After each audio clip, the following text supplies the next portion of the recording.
You only have 6 draft picks this year.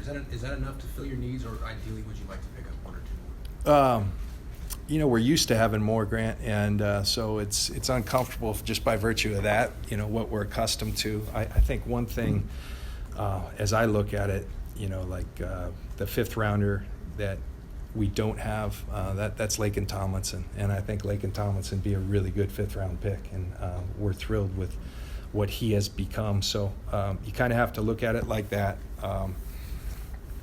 Draft choices are valuable, so it's just a lot happens as the draft's moving. It's fluid, and if we don't have more than that, we just gotta make them all count. And in any event, we have to make them all count. But there certainly would be a scenario where we try to add to it. I think Doug, just. I'm asking you to put out a smoke screen or take away smoke screen, but yeah.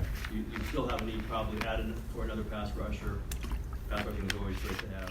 Nick Bosa could be there too.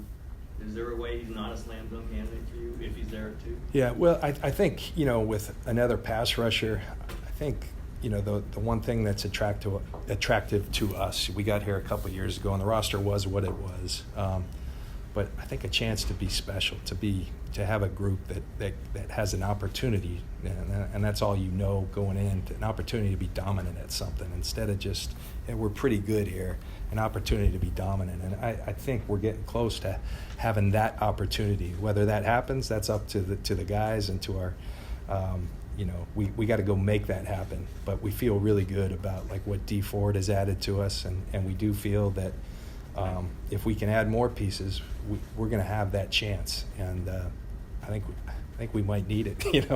When you look at our division, when you look at Russell, and he's going to be a part of Seattle long term, and some other things that could happen, you better be able to rush the passer. And so that's something that we're mindful of, that we're excited about the prospect of.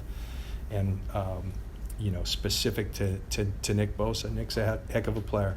He's one we've really enjoyed studying throughout this process, and the same goes for Quinnen Williams and Josh Allen and Montez Sweat, and I could go on and on. It's a very deep class at defensive line, and that's exciting not only for us, but I think for a lot of the league, because that's something you just have to have in this league, the ability to get after and knock down the quarterback.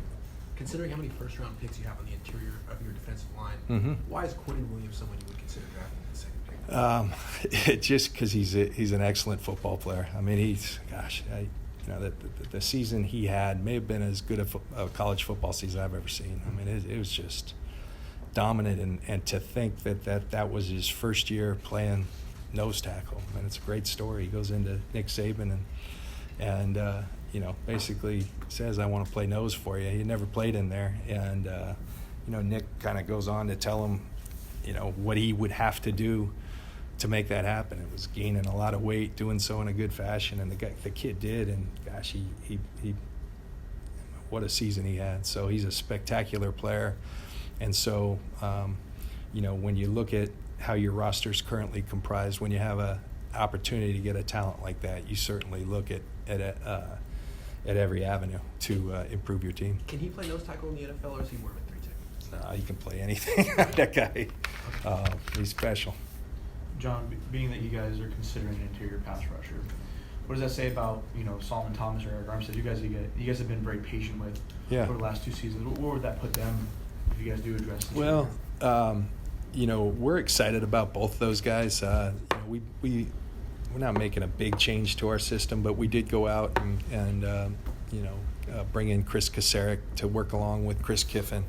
And, one thing that Kyle really respected about Chris Kasarik, who's really regarded as one of the top D-line coaches, is his style, and that's just cutting it loose. And we think that really lends to both Eric and Solomon and what they do and what they need to do to be successful. Like I said, we want to come at people in waves, and both those guys, I think, are very good players that we're very excited about for this season in this kind of new style or little tweaked style that we're going to be implementing. Joe Staley is only under contract through the end of this year. Yeah. Obviously, the offensive line has been pretty consistent throughout the last year and a half. Right.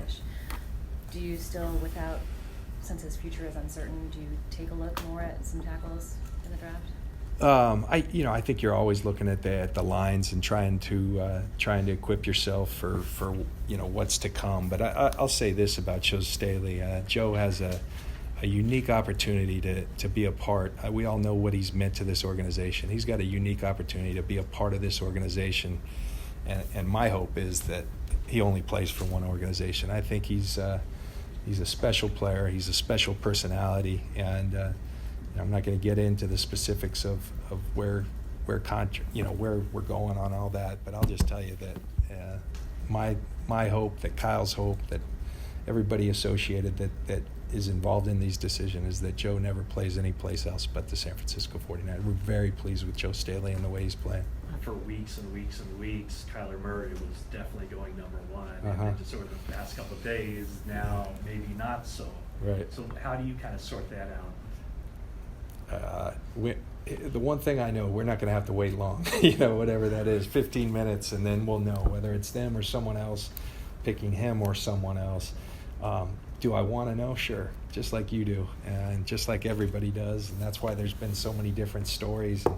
I think that's the hard thing with social media. People are talking about it all the time now, and I think where things in conjecture used to start much later in the process, it starts fairly early, and it's pretty brilliant what the league does, because people talk about this all the time, but it does, I'd be lying if I didn't say I didn't think about it, but I think what I know is that we're in really good position, and we're not, as I said, going to have to wait long, and what happens there at 1 will have effect on what we do at 2. We'll see.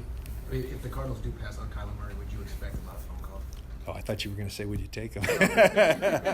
I would. Yeah. I would. Yeah. Wouldn't you? I think, yeah. I think there seems to be a ton of interest, and I understand, man. We a couple times just threw him up in here, and it's electric stuff. It really is. It's, I've had some nightmares about not me, myself chasing him, but about us chasing him if it does fall that way. He's pretty special.